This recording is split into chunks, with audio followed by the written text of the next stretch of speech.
Toi, Chantal Bola, au final, même assis, tant que tu regardes ton visage et puis ta vie, ça ressemble, vous montrer ce qu'elle est. Elle s'en fout de votre opinion. Elle s'en fout de tout ce que vous pensez sur elle. Elle n'en a rien à foutre parce que vous êtes des femmes perdues en Europe.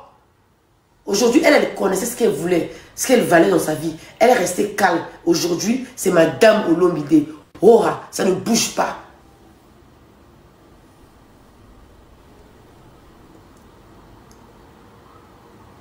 C'est une femme intelligente. Parce qu'elle aime sa musique. Elle aime ce qu'elle fait. Voilà pourquoi elle s'est sacrifiée pour être ce qu'elle est. Toi, ta vie, elle est perdue. Tu n'as même pas d'ambition. Et là, on comprend la mobilité. Et là, on tire dans la mobilité. Et ça, qui est dans foyer, au bout de la famille, mon papa m'a balé, la foyer, aux arts, au yiba, la poteau, au barama français, ma bé, tu suis déjà sur les réseaux sociaux, mon bas la figaro, ma kwanja, au se battre pour le beaucoup la mobile.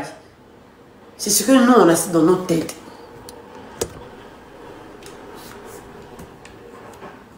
À part Wana, on retient quoi de toi, Chantal Bola?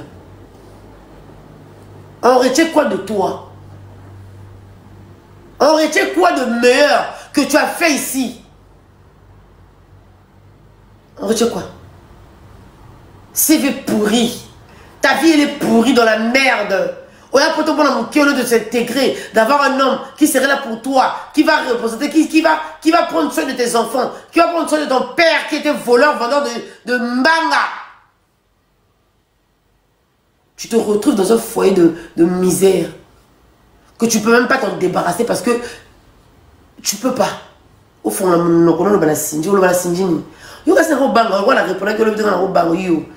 ma soeur m'a quoi, moi je peux avoir peur de toi.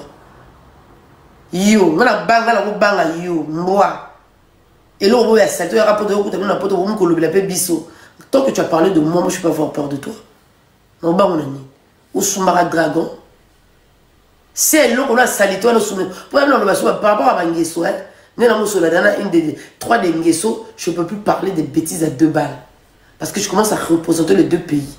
242, 243. Je ne peux plus faire des insanités à 2 de merde.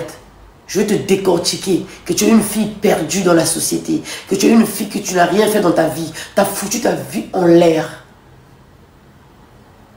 Voilà pourquoi ça vous rend jaloux. Vous tous, des femmes qui n'ont rien foutu dans votre vie, souvent la haine et jalousie. Prévenez à Tassa, jalouse parce qu'elle n'a pas de papier, elle n'a rien, elle ne peut pas avoir des enfants, elle ne sait même pas comment faire finir sa fille, elle est devenue aigrie.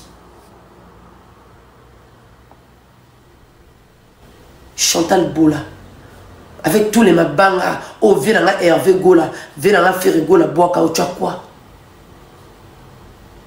Ta copine Karine qui est venue derrière vous, regarde comment n'a la tête Yoji. Depuis tout le monde entier aux abos, Chantal Bola, là, t'es le côté et frappé tout le monde Karine. Karine, vous la frappé, biso de l'épicale. Tu as quoi? À ta conférence de presse en Ben Akaouti. Tu ne vaux pas la peine. Tu es un cafard devant Cindy.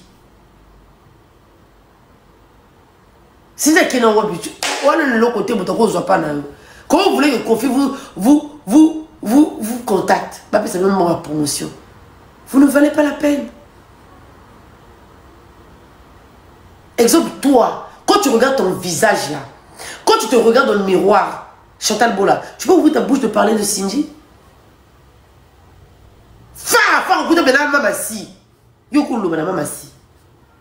La femme que tout le monde n'a pas si. Pour que tout le monde ait fait un bon de la confiance à l'internet. Sidi, il y a même 20 ans passés. Depuis la carrière de Sidi, on ne la voyait pas. Il n'y a que 2 ans de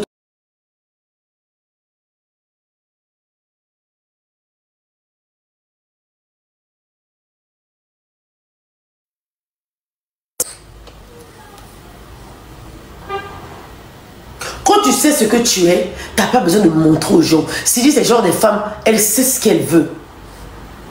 Donc, elle n'en a rien à foutre. Nabino bato a perdu la poto. Moi la poto mais bilongika quoi bato le roi bato ba l'Afrique. Akena wapi. Ndako doré. Le roi ndaka banganga ba Nigérien. Le roi ndaka ba Igwe banganga. Voilà kana pas balonga te éponge to monaki. Éponge auto monaki ayo oyaki sonda sombela ki. Au filmé na matela ko lala la poto. Merci ma Sondra parce que c'est moi qui matela. Yo le bala sinjini. Ou le bala sinjini le hôtel pour un niveau l'hôtel. Ba boyi bino ba du sinji.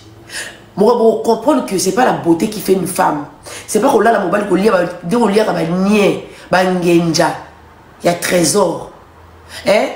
Comme ça, comme un marron, quand on a les fouilles, il y a trésor. Le jour où vous allez comprendre, c'est pas le sexe qui tient un homme. C'est pas le visage. C'est pas je sais pas quoi.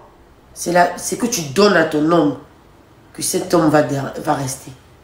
Le respect, la patience, l'écoute, la propriété, l'énergie d'abord aussi. Sinon, vous allez comprendre, tu peux être belle comme tout. Mais si tu as une énergie négative et que tu ne sais rien donner, tu n'as pas de patience, tu rapportes rien. Voilà pourquoi je me comme un mbongo. Pourquoi? Parce que tu lui apportes l'air qui est pauvre. Il ne voyait pas la même chose de la même manière. Quand tu commences à avoir de l'argent, tu changes, tu sors, tu commences à voir d'autres mondes.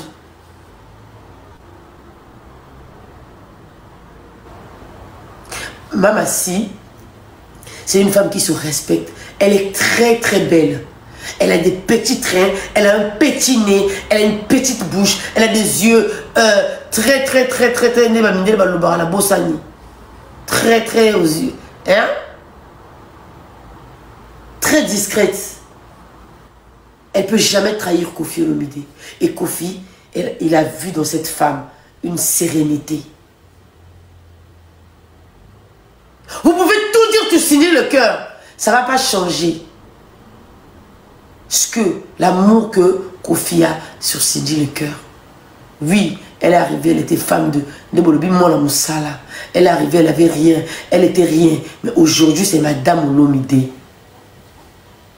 On va faire comment?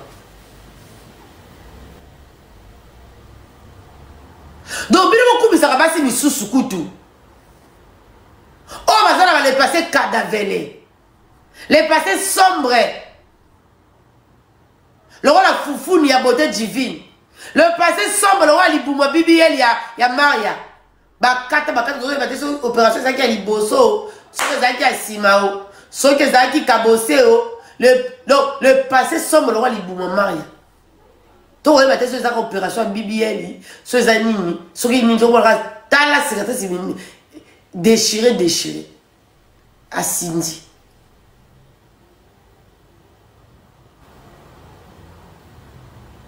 C'est la patronne. Voilà. Mais non, je ne sais pas.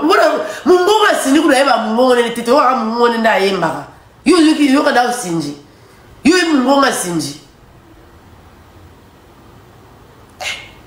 Mama Si, qui est dans la bisobo, mon temps, il y aura mon azate au solar la moutute. Eh, photo pe zate. Dans la photo, on a vu quadra. Yonde, puis mais la bisobo, la photo, tu la souka. Parce qu'au bout d'un moment, si les gens ne savent pas respecter les gens, il faut savoir se respecter toi-même. Ça s'impose. Pour moi, c'est que ça biso, à comment on y a bon bon ya, à camarade à moutute.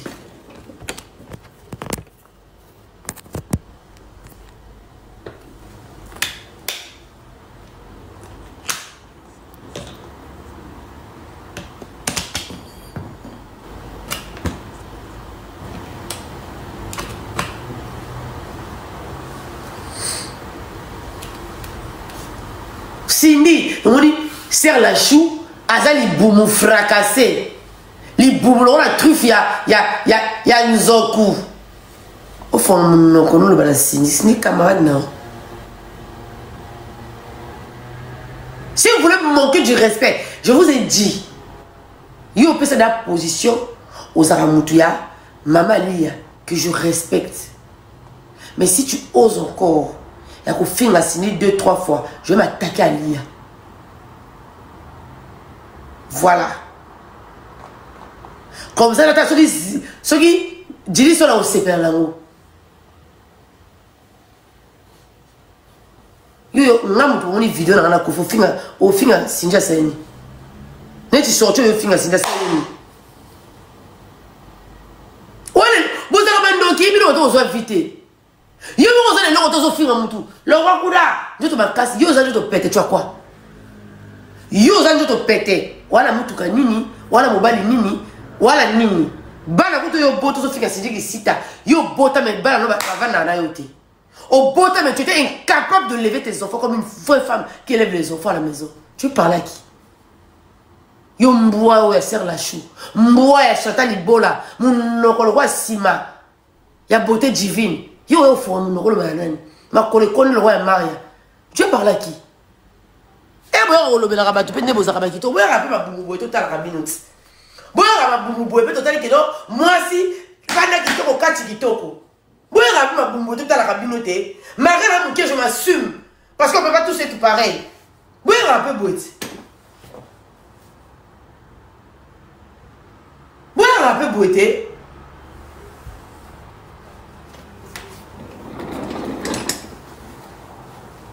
Yo les longi mon oreille mwindu. Le roi il aura si mais beauté divine. Li bumbo les andérenines. Ma belle, comment qu'elle est penchée, t'as la soutien, faut vendre la soutien. Les belles silicone, yo sala chata libola. Les belles cabossées, silicone bonjani, tumba, bah chèque les gars souté. Na mama ko bandela. Tumba ba mbisa ko bandela ba belle na ko bomayo. Les belles, na ka tuna ko buto, této li belle ko ba boye. Této qui n'a penché. Il faut un monoro ba nan. Yo. Voilà této ma belle. Moi ça va ça passe à ma belle. Il va finir les bébés au Gabou. Vous pensez que les gens ont peur de vous quoi? Tellement de bêtises bino cara, il va finir maman si. Bah tal la cabine parce que vous avez un monopole à finir à bateau. Je peux faire ça mieux que toi. Yo Chantal, mon roi il est bébé. Et comme nakobeta yo, nakobeta obeta là. Il rabat non, c'est les gens faibles qui ne peuvent pas répondre aux gens. Au finir maman si.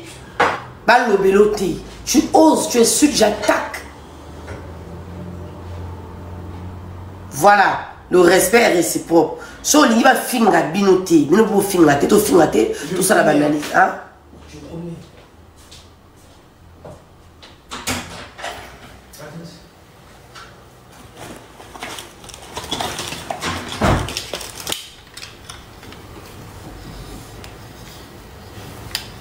Baba Nani va mettre sa lunette. Baba Nani.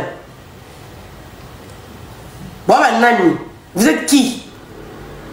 Bamboua, bibi, bon ça là, bon maligossé pour Kofi Olomide. Vous avez fait des lives qu'il n'y a pas le cancer. Pour cancer et bête à mater. Eh bon, Monique, non, exulté. Beaucoup de gens qui ont un problème. On est avec vous. Je vous ai dit, moi, de l'autre côté, vous êtes en face de vous, quelqu'un qui est plus intelligent que vous.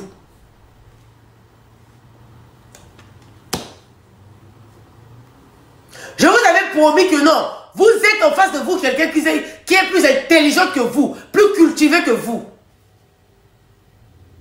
Mais vous avez un fin rabattre la facilité. Parce que c'est la rabinoté, parce qu'il faut respecter. Le respect réciproque.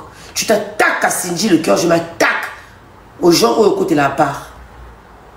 Parce que c'est pas ta camarade. Sinji, as artiste, elle vient jamais dans les émissions pour clasher sur des gens. Sinji n'a jamais clashé qui que ce soit ici sur les réseaux sociaux. Kofi, le roi Moussa, tu t'attaques. Papa Kofi, moi, star à Moka de Stone. Aujourd'hui, je parle de Kofi, je ne peux plus mal parler de Diddy Stone. Je ne peux plus manquer du respect à Diddy Stone.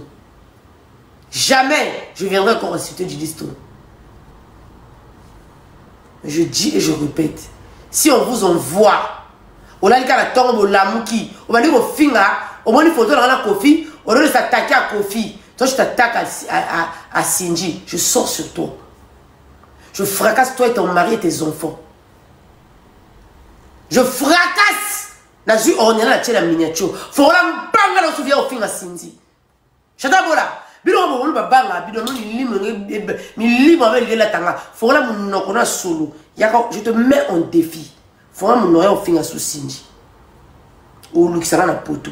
Donc, moi, on est là, on est dans la miniature. On va filmer qui est partout. Je suis là, on va filmer. On a la liberté dans Paris. On a Tant qu'on aura la liberté à Paris, on va le filmer maintenant. Parce que le respect que je dois à Diddy Stone, à Koffi Olomide, je dois aussi le faire pareil à Maman Lia. Parce que c'est elle qui connaît la réalité, que c'est pas Sinji qui a ravi son mariage. Sinji, il a négligé son mari, il n'a qu'à assumer. Donc, puisque je ne peux pas horter Didi, qu'elle a fini à Maman Didi. Et ils ont la propreté. Parce que c'est sa mère. Je ne manquerai plus jamais du respect à Diddy Stone. C'est notre star, c'est notre légende aussi. Voilà. C'est la fille de Koffi. Et on voit bien que Koffi aime bien beaucoup ses enfants. Donc on doit créer comme zizanité. Mais Chantal Bola, tu sors sur Sinji. Je sors sur toi.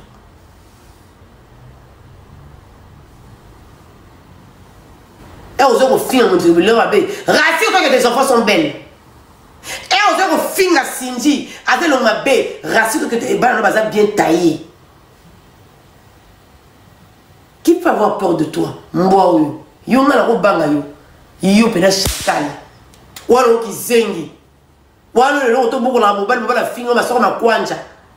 Na internet. Na ngoko yo so ne sila bato. Na sumba la paradis. Na pakola tout la paradis na nena na sumba. Et puis la vandi so nye.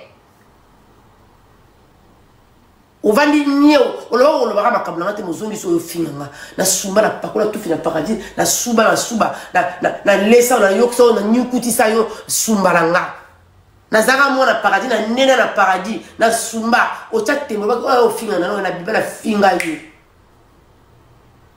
yo ne ngo banga lo ka salité tu vas dans la ville de merde ou même dans la porte on va la ville de Georges Jeté, une ville abandonnée dans la précarité. Association des Zakaté dans l'immeuble. Bon, ma course dans ma colo. Qui va avoir peur de toi? Yo Chantal Bola. Yo Fimo et Loco. Tout ça, tout ça, la compte banquier, tout ça, la moucana, tout voyage, tout, mais la maravianté. Au comme mon roux, ma mobali. Pose au bar, on va la boire internet. Assis, toi. La boire trésor, là, le cavine, là, à internet. Yo, là, on a trésor, bozo. Bah, là, yo. Bah là, on a voulu Michel, il va payer ça 2 euros. Va payer ça 40 euros, on a voulu Michel. César, son bénin, bah là, yo, quand ils sont pétés, yo, pour un ville, on a compris, ville, yo, Chantal, yo, faut qu'on a solo, le roi, c'est les fournis, il y a beauté divine. Ville au crabo, c'est le roi, il boum marie. Les boumamans, tu vas rater sur cicatrice, ça va BBL. Depuis la beauté, on a plus la quoi, on a des cicatrices. Et ben, dit, boignon, sur la cicatrice. Ben, c'est qui dit, et boire la kati.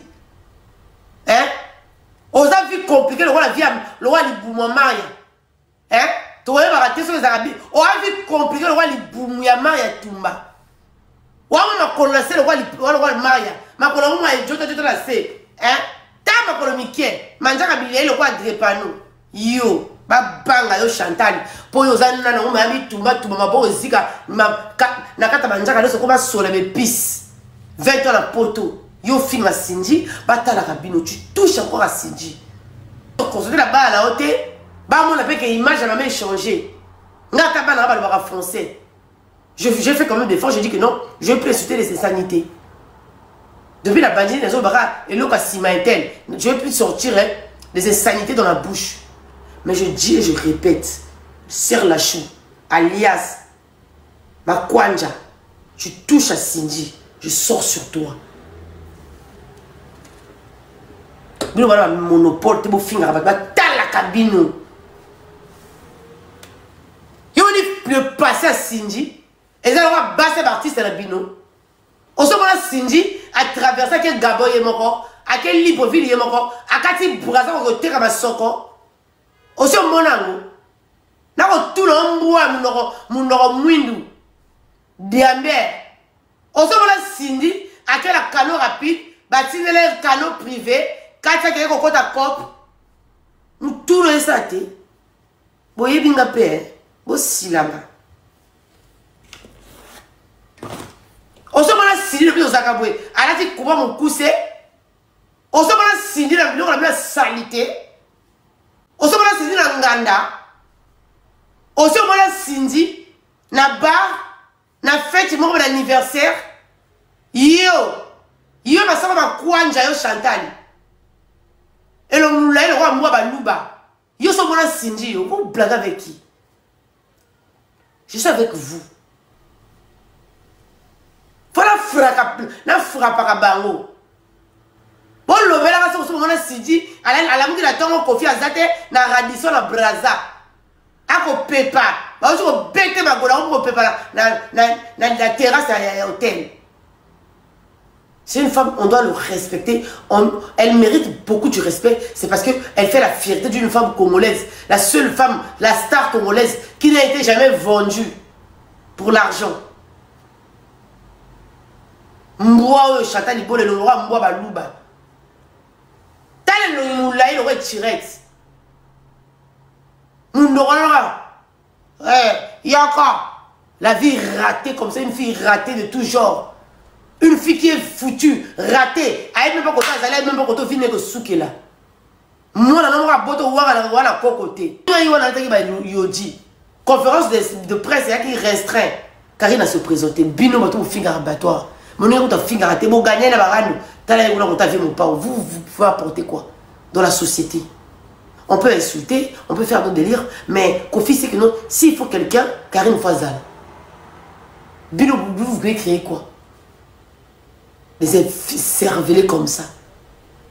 Subima, je te mets en défi. Fingakal, mamasi, ranou nana. Vous attaquez aux gens qui sont faibles, qui n'ont pas la capacité de vous répondre. Parce que vous êtes comment je m'en fous. Anne Mundele. Sera l'ennemi barana, l'ennemi vidana, n'a qui au bal Mundele Moussous. Papa Hervé, mais tu es inutile dans la société. Tu ne peux rien apporter à Papa Hervé. Parce qu'aujourd'hui, tous les artistes, ils ne veulent plus des insultes. Tous les artistes congolais, ils ne veulent plus des insultes. Défendez les artistes avec des arguments solides, comme je suis en train de défendre Koffi Olomide, avec des arguments solides, et non insulter. Des insanités ou diffuser des images perturbantes pour la société. On doit parler des vraies choses, ce que Koffi Olomide a accompli dans sa carrière, ce qu'il a fait, ce qu'il n'a pas fait. On doit parler de ça. Ou dénigrer. On peut dénigrer, mais sans insulte. Sans rentrer dans la vie privée des artistes. Parce que nous tous, on a des avis privés. Malgré ces nos artistes congolais, malgré on connaît leurs femmes, on connaît leur vie, mais on n'a pas le droit de parler de leur vie. Parce que nous aussi, on est connus. Et ça ne va pas nous plaire à parler de notre vie. Il faut qu'il y ait des limites dans la société. Et si vous n'êtes pas la capacité de le faire, on va tous se balancer dans la boue. La personne qui a gardé le même rythme, le rumba, ça vient du Congo. Et le seul artiste de sa génération, Fergola, et il valorise, il continue à valoriser et à authenticité la rumba congolaise, parce que c'est notre culture, parce que ça vient de chez nous au Congo. Donc, au bout d'un moment, il faut garder cette authenticité. Donc, si vous voulez écouter ça, c'est yo koko défendre, yo Chantal, yo ma soro ma kwanja, yo koko défendre avec quelle valeur? On le français té. Yo bon.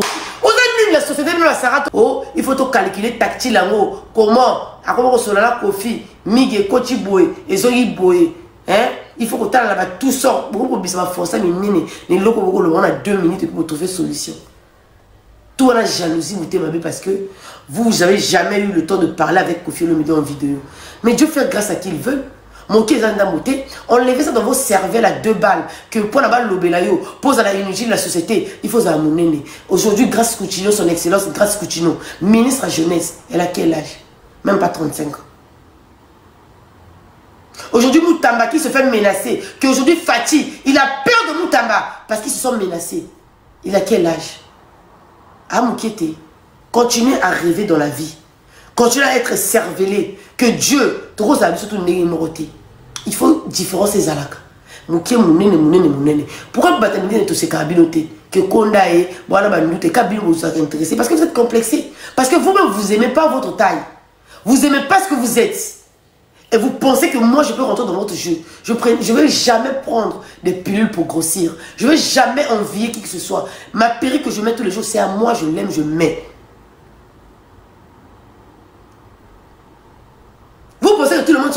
sont bêtes comme vous. Parce qu'on finit à perruque, ton ami perruque, on a changer. C'est à moi. N'a pas si bien non. Et à quoi ça quoi vous déranger? Ce que l'on dit au salaire à votre libre, toi ça a bien monté. Net Kofi appelle la vidéo à Kofi. Comment est-ce citer haine? Alors que vous avez eu à faire pire que ça.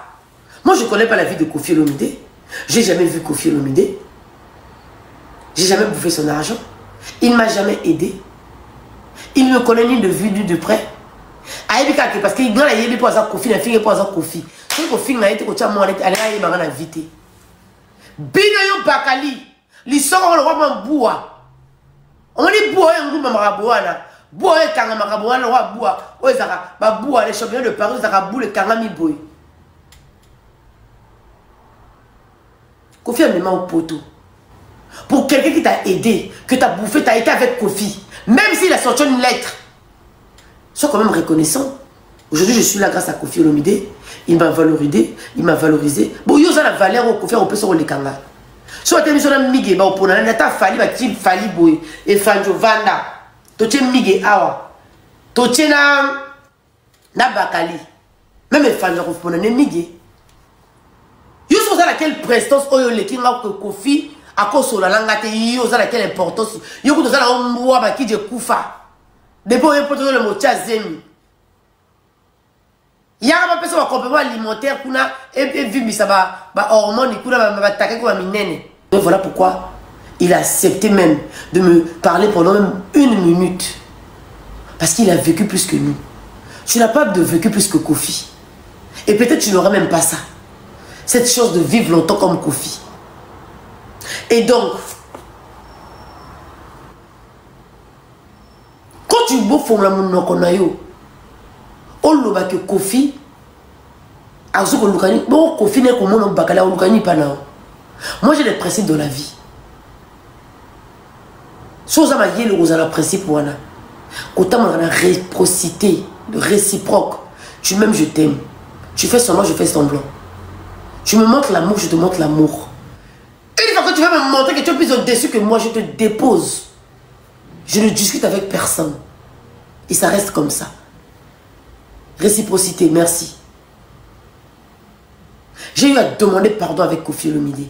Et comme il est intelligent, c'est l'un des seuls artistes qui est à l'école, qui connaît la valeur humaine. Même 1 minute, il m'a donné. Il a bien passé pourquoi. Loger, nourrir, toi et toute ta famille.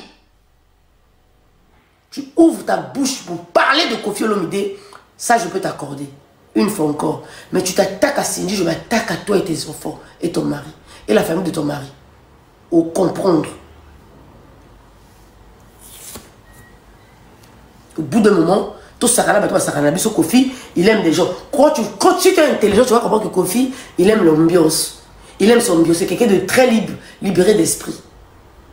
Kofi, si on l'a dit, Kofi, il est restant tout à l'heure, Kofi. Mais si on l'a dit, Kofi, bien. C'est quelqu'un qui aime rigoler, qui aime faire la fête, qui aime être avec des gens, qui aime d'être au milieu des gens.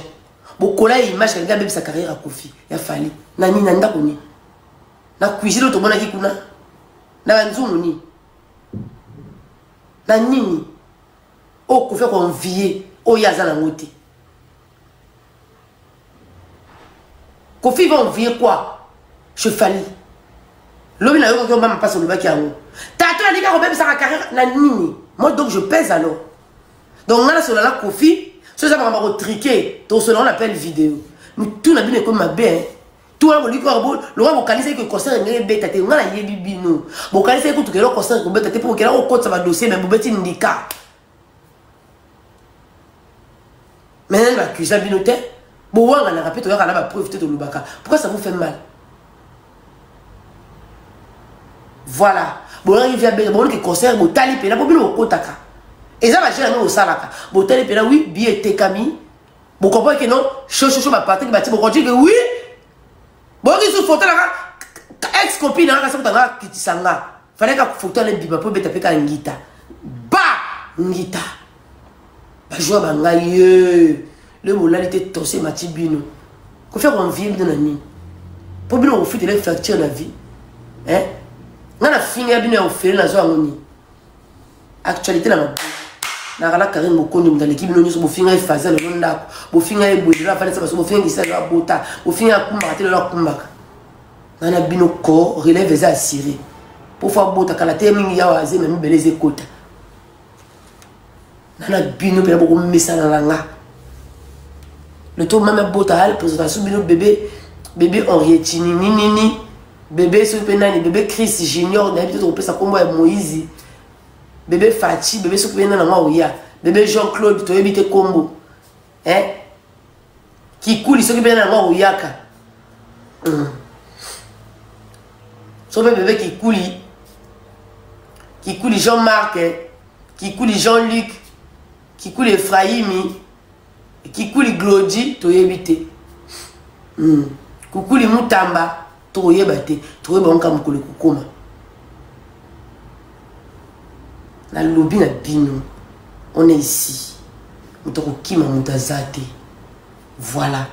Vous savez que oui, au moins ça monde les retali ngate monde na tila monde te yaya. La ça vend à 8 ans et mariage on a lendi à mon pays. Donc il va pas boya na ezati. Oh, Aziza, uta tongeta na Yoruba kinanga yoke yokozonga. Wala ndakutova na HLM. Mobali zate libali zate. Voilà ba chasteté. Confia ko ça ba produit fini. Les finis comme vous. Ma tête vide, les crevardes. Vous avez rien. Voilà mon côté, voilà l'autre côté. Hein? Voilà l'ibalité. Vous avez quoi? Joe, c'est on a Joe. Hein? Yo ko lata ni joso ba bengi sibino ko lata ni boko sa ba kele ko cha ko fima tele to via ça comme kolo. Oh Migenema ça patron, c'est mon patron. Je travaille avec Migenema. J'ai signé un contrat avec Migenema pour la marketing. Si tu veux me voir, on nous a un contrat dans la musique Migi. Et puis Miga Lobara la bilo que non, côté Azali o yarate. Créer un studio comme l'homme le plus intelligent du monde. Yo tanga ba classe, yo tanga ba nini. Créer ça plateau d'ailleurs, bon total tu peux rien créer. Conseil l'entreprise classe. C'est un projet, c'est des ambitions. Qu'est-ce que tu veux devenir dans ta vie? Quand tu as des ambitions, tu peux être un médecin, tu peux être un aide-soignant. Il faut aller clinique, embaucher un médecin, embaucher un chirurgien, un anesthésicien, un anesthésiste. Tellement tout est congolais à Rambouzo, tel Miguel vous dépasse. Avant ici studio, Kano, les grandes personnalités. À ça la chaîne YouTube n'est Kotaka, à ça la makamune posé. Et puis il ne parle pas beaucoup Migenema. C'est un garçon très discret. Il vient pas dans nos bêtises à deux balles ici. Yo so mona Miguel la live va le roi yo era. Yo mu violo so mona Migenema na makabuna mu no rezate ma sebe mu no bien insulte te ba to ba li sur la promettre bon on fingaté et comme ça la fille pas des insultes ba va promettre ba le côté yo pour Miguel lobi nanga pas d'insulte mais ce qu'on finga na ko finga bino Miguel lobi nanga pas to signer contrat ben insulte te sur ta katira contrat la nzela Karine pas ngala ki biso ko ngala ba fana biso do sur la katite. Allez, sur la Chine, maman la Chine, ma finga. Pas d'insulte. Tu as souka dans moi. Eh, Karine, il pose un canard. Tu as souka dans moi. Donc, tu as maîtrisé. Martina Zali. Martina Mina Radin, tu as sur ma finga. Martina cosmétique.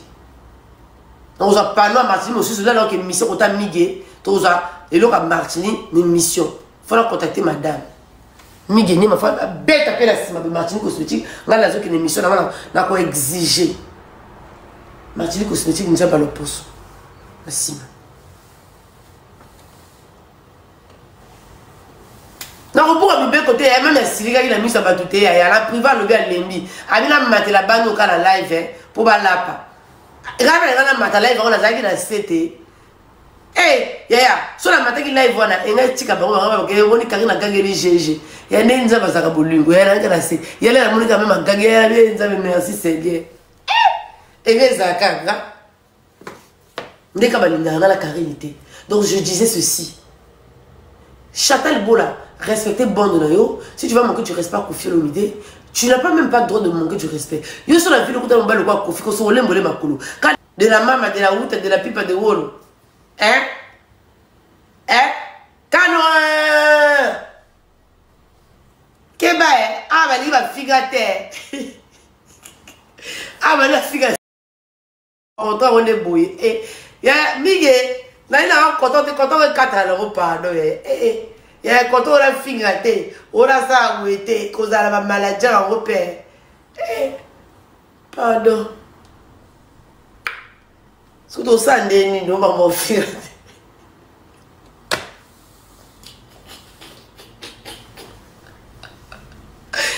la finité, la finité. Nous avons le barama ma coffee.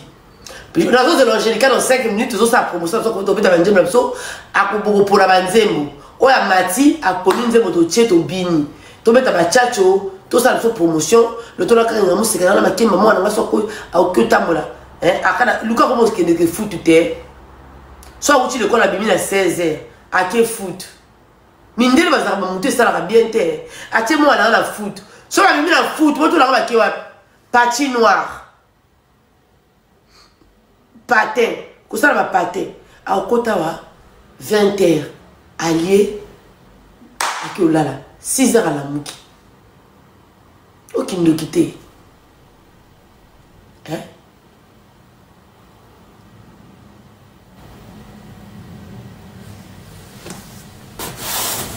Eh. Foot en bus que vous voyez, baka nani baki ba dué, baki ko le travail tout après qui papa n'est pas besoin de 20 soit 6 à zone to ko na mwasi toi tenga donc bino de bozali wana bwana loko lo bana kofi lo midete Bruxelles les a ko za tomber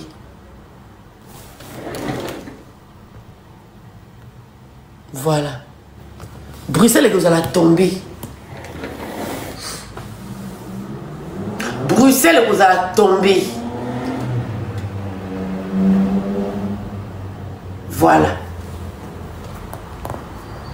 Et tout le monde rappelle Batupeko. Et que fait cette légende? À part Koseka, tu regrettes ta vie un jour. Tout que concert à vieux et tu as l'archive. Un jour, le dernier concert à Kofi à mettre en Bruxelles. Papa Bruxelles de Robert à France. Tu as un concert à Kofi à France. On a dernier de sur Michael Jackson. Star de Johnny Hallyday. Kofi c'est un Johnny Hallyday.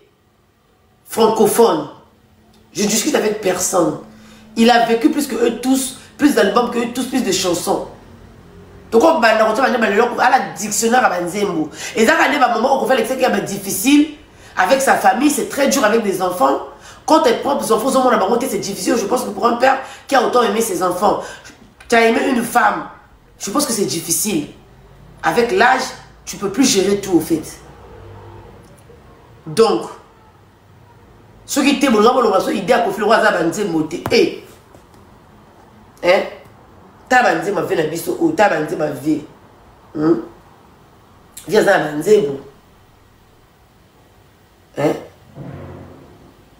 via za banzebo via za ba biloko nga Kofi nga so ça appelle vidéo veut dire j'ai tout du monde veut dire calmer quoi veut dire oh travailler na miyene ma veut dire dans ma finga de veut dire bikande zalaka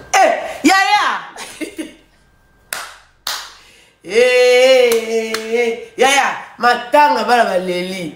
Ve Kofi pena appel vidéo là j'ai tout du monde. Oui. Veut dire j'ai le mec qui me bat dans un monde le monde qui me ozo le là la plainte. Non papa le la plainte. Pardon papa le la plainte si. Papa le la plainte. Plainte à monde la tête ali 3 ans papa pardon. So yo, bolu on le zéro mon cœur. Dans le lara qu'on fait la plainte.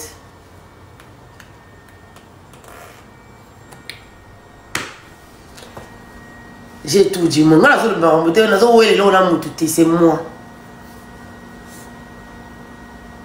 Bilan, on m'a dit les réseaux sociaux.